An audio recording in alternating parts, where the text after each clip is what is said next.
नमस्कार विद्यार्थियों। Last class में हम मादा पशुओं में बांझपन के बारे में चर्चा कर रहे थे। उसमें हमने देखा कि कुछ संक्रामक कारक हैं और कुछ असंक्रामक कारक। ठीक है, संक्रामक कारकों की अगर हम मादा बांझपन के संक्रामक कारकों की बात करें तो उसमें हमने देखा कि कुछ ऐसे रोग हैं जो एक पशु से दूसरे पशु के अंदर जो है ड्यूरिंग मैटिंग के द्वारा एक पशु से दूसरे पशु में फैलते हैं। उन्हें हम वेनेरियल डिजीजेस या इन्हीं को ही क्या कहा जाता है, sexually transmitted diseases. Sexually transmitted diseases, ये जो रोग हैं वो एक पशु से दूसरे, जो नर से मादा के अंदर फैलते हैं ड्यूरिंग कोइटस या मैटिंग क्रिया के द्वारा एक से दूसरे के अंदर फैल जाते हैं। और इसमें हमने देखे कौन कौन से रोग हैं। पहला एक रोग देखते हैं, बहुत ही इंपॉर्टेंट है, ब्रुसेलोसिस।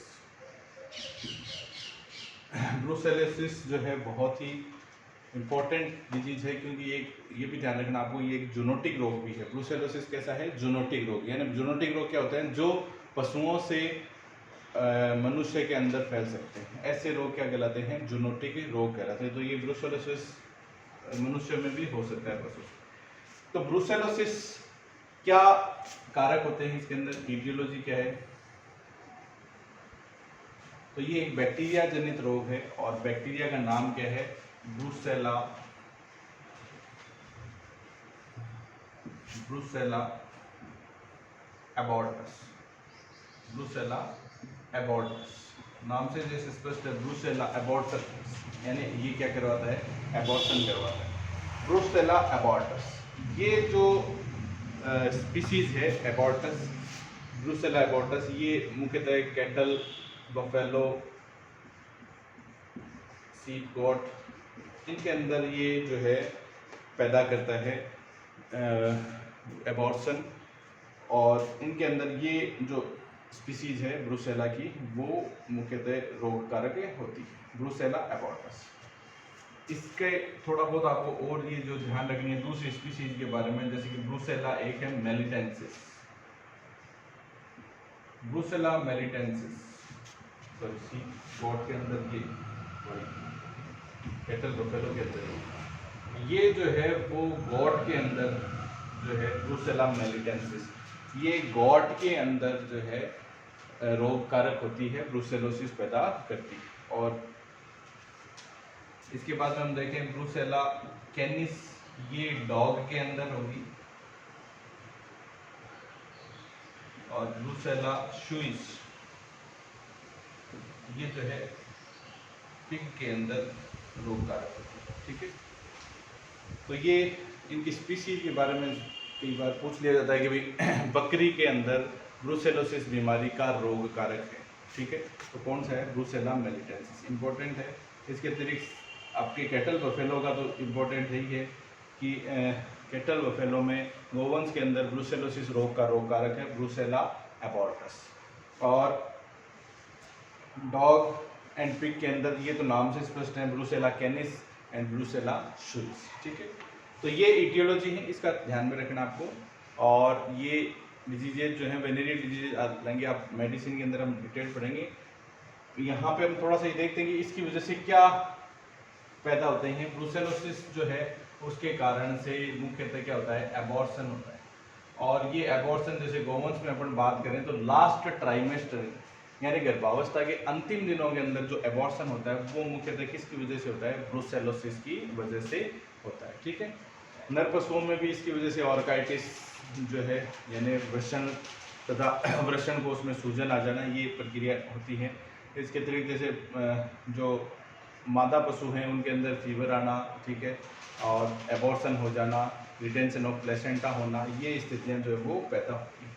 तो ये थोड़ा सा वहाँ पे हम मेडिसिन के अंतर्गत डिटेल पढ़ेंगे, पर यहाँ पे थोड़ा सा ये ध्यान रखना आपको कि ब्रुसेलोसिस बीमारी का रोग कारक कौन से हैं, ये आपको ध्यान रहना चाहिए। Brucella abortus, melitensis, Brucella canis and Brucella suis. ठीक है, तो एक तो ये डिजीज है।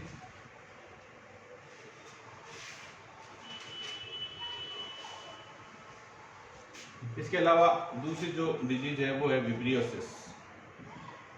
ये भी जो है बैक्टीरिया जनित रोग हैं, ये दोनों ही जीवाणु जनित रोग हैं।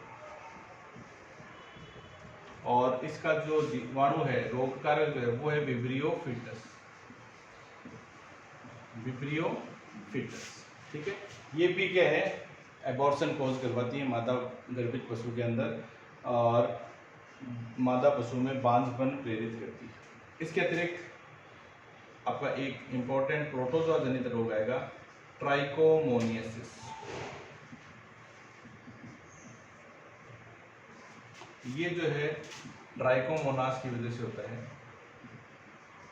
Trichomonas foetus. और ये भी जो है एबॉर्शन कोज करवाता है, ये एक प्रोटोजोआ जनित रोग है, प्रोटोजोआ जनित रोग। ठीक है, ट्राइकोमोनियासिस, ये तीन मुख्य बीमारियां हैं जो मुख्यतः वेनेरियल डिजीजेज जो हैं उनके अंतर्गत आती हैं। इसके अतिरिक्त जैसे एक जीवाणु जनित रोग और भी है, जैसे कैम्पाइलोबैक्टीरियोसिस। ठीक है, इसके अतिरिक्त एक जीवाणु जनित रोग है IBRIPV, इन्फेक्शियस बोवाइन राइनोट्रैकियाइटिस और इन्फेक्शियस पुस्चुलर वल्वोवेजिनाइटिस। तो ये भी मतलब ये जीवाणु जनित रोग है, ये विषाणु जनित रोग है और ये जीवाणु जनित रोग है। ये भी क्या है, इन्फेक्शन पैदा कर और एबॉर्शन कॉज करती हैं और मादा पशु में बांझपन को प्रेरित करती हैं। ठीक है, तो ये मुख्यतः आपको नाम ध्यान रखने हैं, कौन कौन सी डिजीजेज हैं जो वेनेरियल बीमारियां हैं, जो कि संक्रामक बीमारियां हैं, जो यौन संक्रमण के द्वारा मतलब एक पशु से नर पशु से दूसरे मादा पशु के अंतर्गत फैलती हैं। इन बीमारियों के द्वारा मुख्यतः क्या होता है, एबॉर्शन की क्रिया होती है और पशु में बांझपन की समस्या पैदा होती है। ठीक है, तो ये आपको ध्यान में रखना है। तो ये तो थी वेनेरियल डिजीजेज। अब दूसरे जो संक्रामक कारक हैं उनके अंदर विभिन्न प्रकार के जो संक्रमण के कारण से अलग अलग स्थितियां पैदा हो जाती हैं, जननांगों के विभिन्न प्रकार के रोग पैदा हो जाते हैं, जिनकी वजह से भी मादा पशुओं में जो है बांझपन की समस्या जो है वो आती है। जैसे कि हम बात करें जनन अंगों के रोग, उसमें हम बात करें तो जैसे एंडोमेट्राइटिस।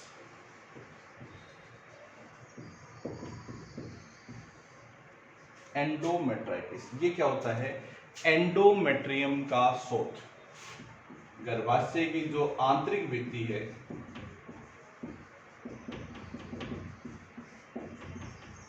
जिसको हम बोलते हैं एंडोमेट्रियम,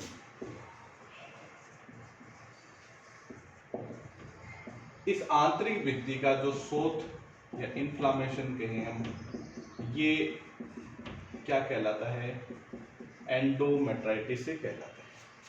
गर्भाशय की जो आंतरिक भित्ति है उसका शोथ क्या कहलाता है, एंडोमेट्राइटिस कहलाता है। एंडोमेट्राइटिस होने से क्या होगा, एंडोमेट्रियम जो ग्लैंड्स हैं वो बहुत अधिक मात्रा में म्यूकस सिक्रीशन करेगी। ठीक है, हीट के समय बहुत अधिक डिस्चार्ज जो है पशु दर्शाता है। साथ ही साथ इन्फेक्शन की वजह से शुक्राणु जब गर्भाशय में छोड़े जाते हैं तो वो वहाँ पे ख़त्म हो जाते हैं, उनकी मोटिलिटी नहीं रह पाती है। ठीक है, या फिर क्या होता है कि जैसे जो जाइगोट बन के गर्भाशय में आता है उसका नीडेशन इम्प्लांटेशन नहीं हो पाता और पशु ज्ञापन नहीं ठहर पाता और पशु बार बार रिपीट होता रहेगा। तो ये स्थिति जो है वो पैदा होती है। इसमें क्या आपको लक्षण जो है वो दिखाई देते हैं, तो एंडोमेट्राइटिस में क्या है, जब पशु हीट के समय बहुत अधिक डिस्चार्ज देना,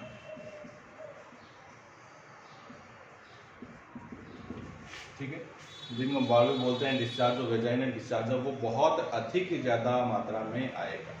क्यों, क्योंकि अंदर क्या है, इन्फ्लामेशन है, इस वजह से बहुत ज़्यादा मात्रा के अंदर डिस्चार्ज आता है और पशु ज्ञापन नहीं ठहर पाता। ठीक है, और इसमें क्या होगा, आप पशु जो है वो ज्ञापन नहीं ठहर पाएगा, बार बार क्या होगा, रिपीट की प्रॉब्लम होगी, रिपीट ब्रीडर होगा पशु, यानी कि हर 21 दिन से पशु जो है हीट में आता रहता है। आपने एआई या नेचुरल मेटिंग कराई, लेकिन फिर भी पशु बार बार हीट में आता रहेगा।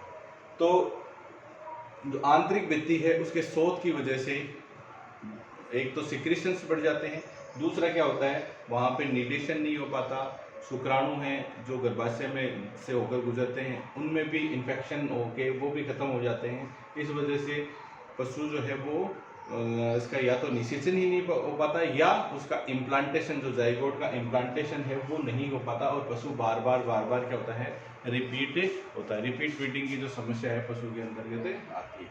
तो ये एंडोमेट्राइटिस में आपको ये लक्षण जो है वो प्रदर्शित होते हैं। ठीक है, और अब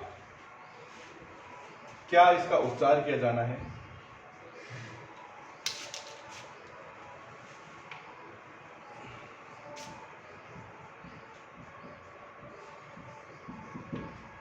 इसके उपचार के लिए आपको वही है इंट्रा यूट्राइन ल्यूशिंग है वो करनी पड़ती है। आपको इंट्रा यूट्राइन जो है दवाइयाँ जो एंटीबायोटिक प्लस एंटी प्रोटोजोल, ये दवाइयाँ जो है वो एंटीबायोटिक प्लस एंटी प्रोटोजोल,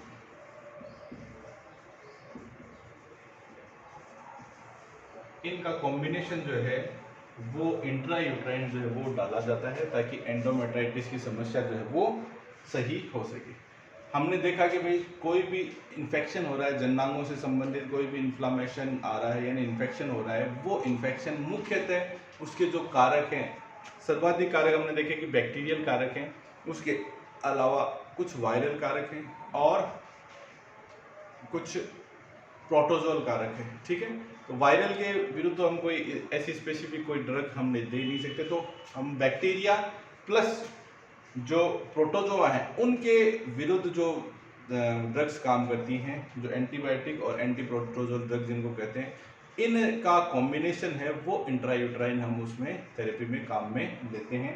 और उसको 3 से 5 दिन तक जब पशु हीट में आता है तब 3 से 5 दिन के लिए ये इंट्रायूट्राइन ड्यूशिंग उसकी की जाती है। इससे क्या होगा, अंदर जो भी इन्फेक्शन होगा वो सारा का सारा क्या हो जाएगा, क्लियर हो जाएगा, इन्फ्लामेशन खत्म हो जाएगा, एंडोमेट्रियम नॉर्मल हो जाएगी और पशु ज्ञाभिन्न ठहर जाएगा। तो ये एंडोमेट्राइटिस कहलाती है।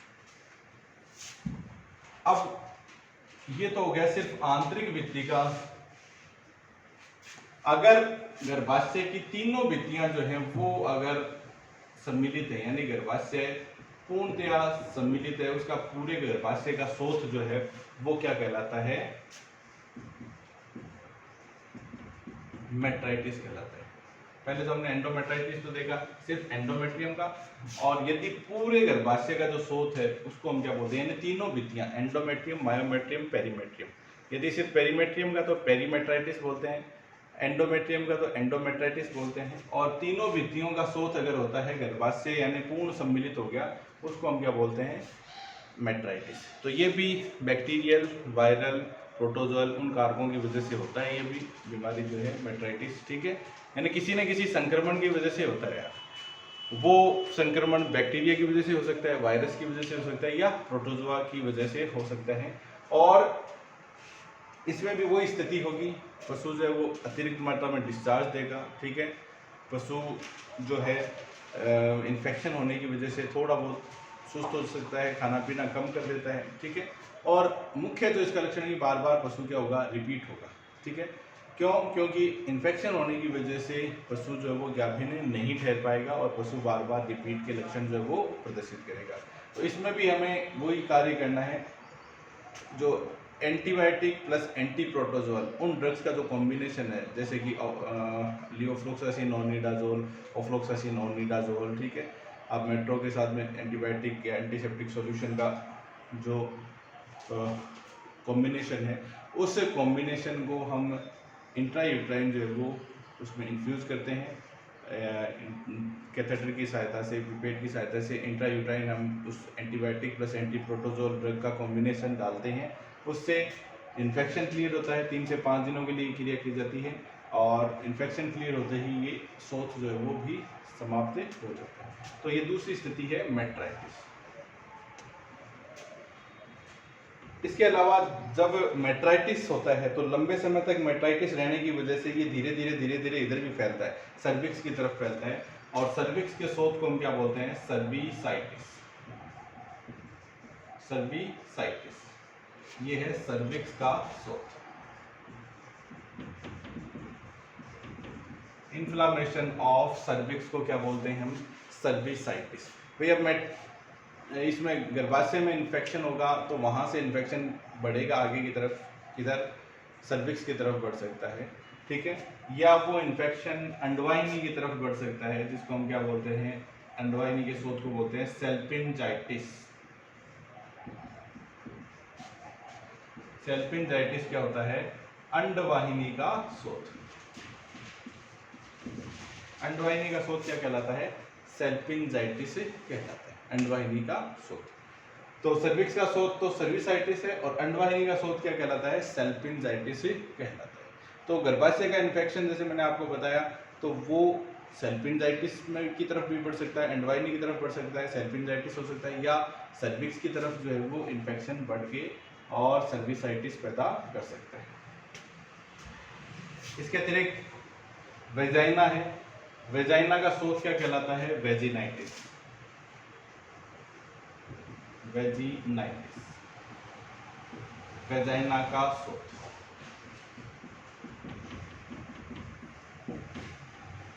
ठीक है, वेजाइना का शोथ क्या कहलाता है, वेजिनाइटिस कहलाता है, ठीक है। इसमें वेजाइना से भी डिस्चार्ज है वो आने लगेगा, ज़्यादा डिस्चार्ज आएगा, ठीक है। और साथ ही साथ वेजाइना जो वो ज़्यादा पिंकिश कलर की हो जाएगी, ठीक है।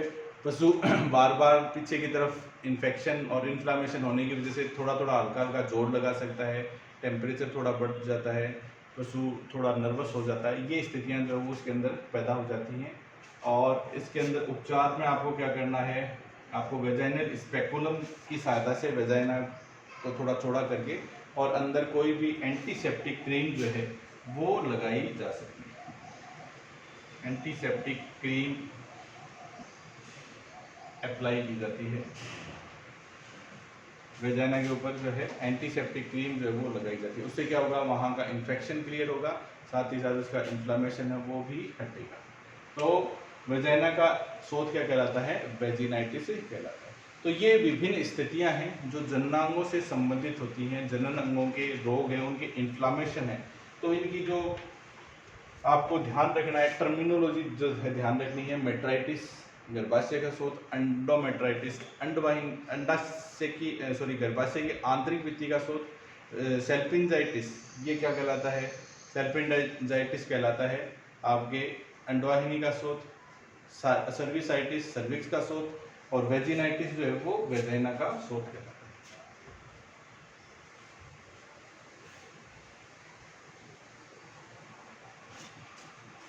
अब देखो एक स्थिति आती है जिसको हम बोलते हैं पायोमेट्रा।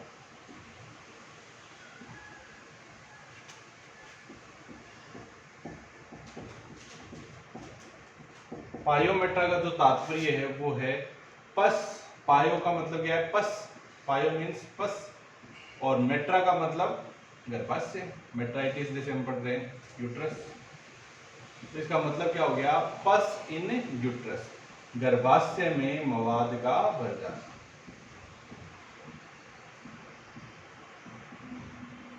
गर्भाशय में मवाद भर जाने की प्रक्रिया को क्या बोलेंगे, पायोमेट्रा बोलेंगे। पस इन यूट्रस, पायो मीन्स पस और मेट्रा मीन्स यूट्रस, पस इन यूट्रस को हम बोलते हैं पायोमेट्रा। अब देखिए क्या होता है कि कई बार विभिन्न स्थितियों में ये पैदा हो सकता है, जैसे ये यूट्रस है, गर्भाशय है, सर्विक्स है।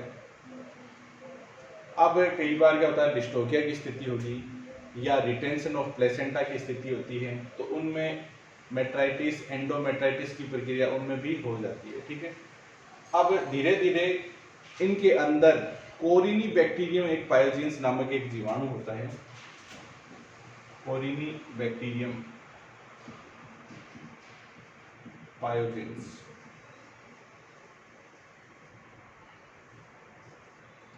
ये इसका एक इटियोलॉजिकल फैक्टर हम मानते हैं।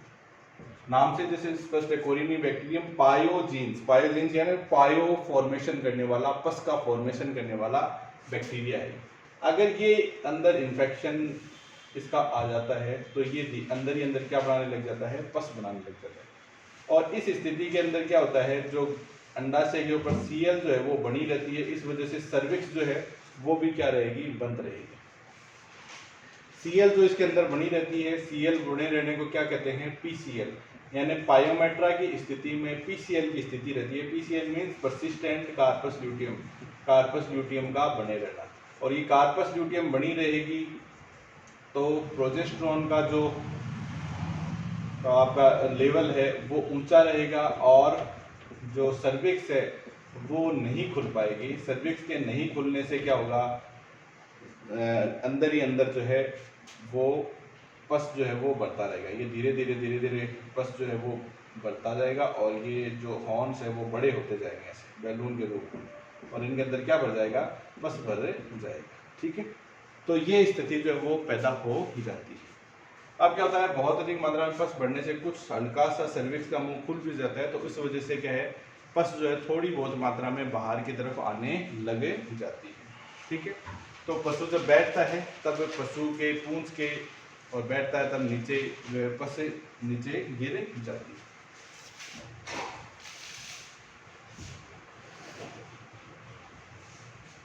तो ये जो पायोमेट्रा की स्थिति है इसके अंदर सर्विक्स जो है सामान्यतः क्लोज्ड रहती है, इसीलिए इसको हम क्लोज्ड पायोमेट्रा कहते हैं। लेकिन कुछ स्थितियों के अंदर ये जब सर्विक्स खुल जाती है तब क्या है, ये जो सर्विक्स है इस खुली हुई सर्विक्स से पस जो है वो थोड़ा बहुत बाहर आने लग जाता है, उसको हम बोलते हैं ओपन पायोमेट्रा। ठीक है, तो इस स्थिति में क्या जो लक्षण हैं वो प्रदर्शित होते हैं, पशु के बैठने पर हल्की पस जो है वो बाहर निकलती है।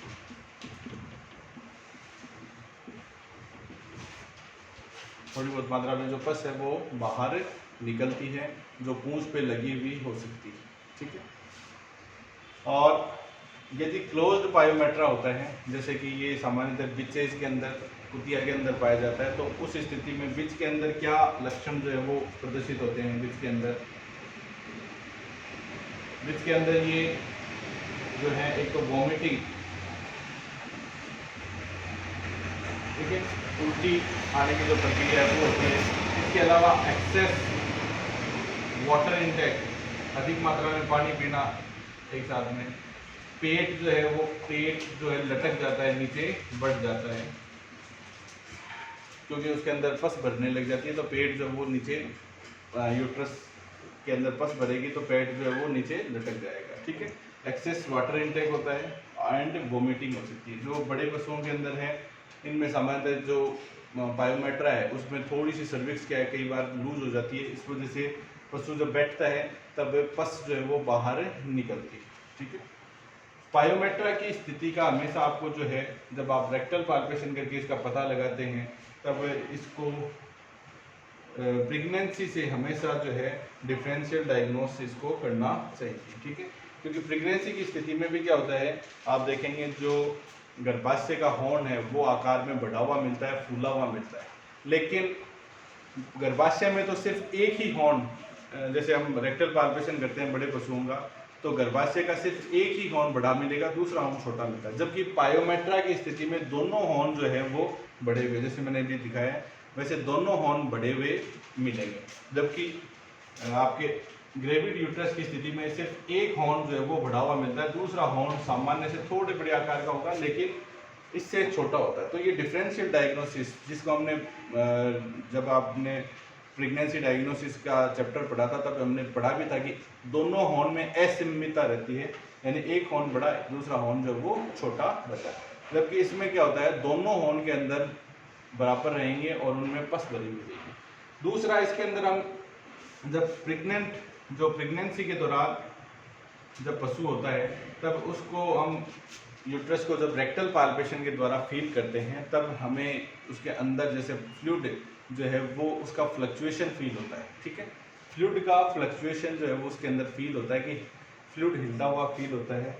इसको आप ऐसे दबा के देखते हैं तो जैसे गुब्बारा जैसे दबने के बाद में वापस अपनी स्थिति में आ जाता है, उस प्रकार से उसी स्थिति में वापस ये आ जाता है। जबकि यहाँ पे जैसे पायोमेट्रा की स्थिति में जैसे ही आप गर्भाशय को दबाएंगे तो यहाँ पे ऐसे गड्ढा सा पड़ जाएगा, और इसकी जो भित्ति है गर्भाशय की भित्ति वो भी थोड़ी सी आपको इसकी अपेक्षाकृत हार्ड मिलती है, ठीक है। और जहाँ से आप दबाएंगे वहाँ पे पिट ऑन प्रेशर, जैसे गुथे हुए आटे को आप दबाते हैं तो वहाँ पे गड्ढा पड़ जाता है, उसी प्रकार का फील यहाँ पे आपको आएगा, ठीक है। तो इसके अंदर आप जो है फीटल मेम्ब्रेन स्लिप को फील कर सकते हैं, जबकि यहाँ पे फीटल मेम्ब्रेन स्लिप नहीं फील होती, ठीक है।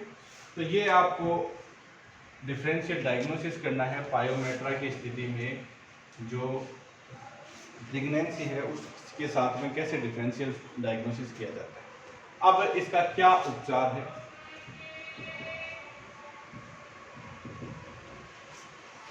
पायोमेट्रा की स्थिति का क्या उपचार होता है, तो सबसे पहले तो हमें ये ध्यान रखना है कि सर्विक्स का मुंह खोलना है, ताकि अंदर भरा हुआ जो भी पस है वो बाहर आने के लिए उसको रास्ता तो चाहिए, रास्ता खुला रास्ता चाहिए, तो वो स्थिति पैदा करने के लिए। और साथ ही साथ पहला हमें ये करना है जो PCL है इसको ख़त्म करना है, यानी जो कार्पस ल्यूटियम है इसको ख़त्म करना है। कार्पस ल्यूटियम को ख़त्म करने के लिए हम उसे जो PGF2 अल्फा हार्मोन है उसका इंजेक्शन जो है वो दिया जाता है, ठीक है। तो ये जो डायनोप्रोस्ट है या क्लोप्रोस्टिनोल जो है उसका इंजेक्शन है दिया जाता है, ताकि Cl जो है वो लाइसिस हो सके, और Cl के लाइसिस होने से प्रोजेस्टेरोन का लेवल जो है वो कम होता है, और एस्ट्रोजन का लेवल बढ़ने से सर्विक्स जो है वो लूज होगी, शिथिल होगी, और अंदर भरा हुआ जो भी पश है वो क्या होता है बाहर आता है। इसके बाद में हम जो इंट्रा यूट्राइन उसकी ड्यूसिंग जो है वो करते हैं, तो ये 5 दिनों के लिए इंट्रा यूट्राइन जो ड्यूसिंग है वो की जाती है। अंदर जो है एंटीसेप्टिक प्लस एंटीप्रोटोजोल या एंटीबायोटिक प्लस एंटीप्रोटोजोल उनका जो सॉल्यूशन है उनका कॉम्बिनेशन है वो उसके अंदर छोड़ा जाता है, ठीक है। तो हम ये 5 दिनों के लिए उसकी इंट्रा यूट्राइन जो ड्यूसिंग है वो की करते हैं एंटीसेप्टिक या एंटीबायोटिक प्लस एंटीप्रोटोजोल सॉल्यूशन से। एंटीप्रोटोजोल ड्रग्स होते हैं उनकी कॉम्बिनेशन से ये इंट्रा यूट्राइन जो ड्यूसिंग की जाती है उसके अंतर्गत हम लीवोफ्लोक्सासिन प्लस ओनिडाजोल या आपके सिफालेक्सिन प्लस मेट्रोनिडाजोल इनका जो कॉम्बिनेशन है वो हम काम में ले सकते हैं, ठीक है। तो ये 3 से 5 दिनों के लिए हम इंट्रा यूट्राइन ड्यूसिंग करते हैं। उससे क्या होता है कि जो अंदर जो यूट्रस है वो पूर्णतया क्लियर हो जाता है, और जो पायोमेट्रा की स्थिति है वो रिकवर्ड हो जाती है, ठीक है। तो पायोमेट्रा में हमें क्या उपचार करना है भाई, अंदर पस भरा हुआ है, मुंह बंद है, तो सबसे पहले उस गर्भाशय का मुंह खोलेंगे, यानी सर्विक्स का मुंह खोलने के लिए हम PGF2 अल्फा हार्मोन का इंजेक्शन लगा रहे हैं, और साथ ही साथ जो अंदर से जो पस भरी हुई वो बाहर निकल जाए, और उसके बाद में अंदर का जो एनवायरनमेंट है वहाँ पे इन्फेक्शन है उसको क्लियर करने के लिए हम उसकी इंट्रा यूट्राइन ड्यूसिंग जो वो करते हैं, ठीक है। तो ये इसका पायोमेट्रा का उपचार होता है। इस प्रकार से हमने देखा कि जो विभिन्न प्रकार के संक्रामक रोग हैं जो कि जननांगों को संक्रमित करते हैं, जिसकी वजह से पशुओं में बांझपन हो सकता है, उन रोगों के बारे में हमने चर्चा करके उन्हें समझने की कोशिश की, ठीक है। तो आज के लिए सफिशिएंट है, धन्यवाद दोस्तों।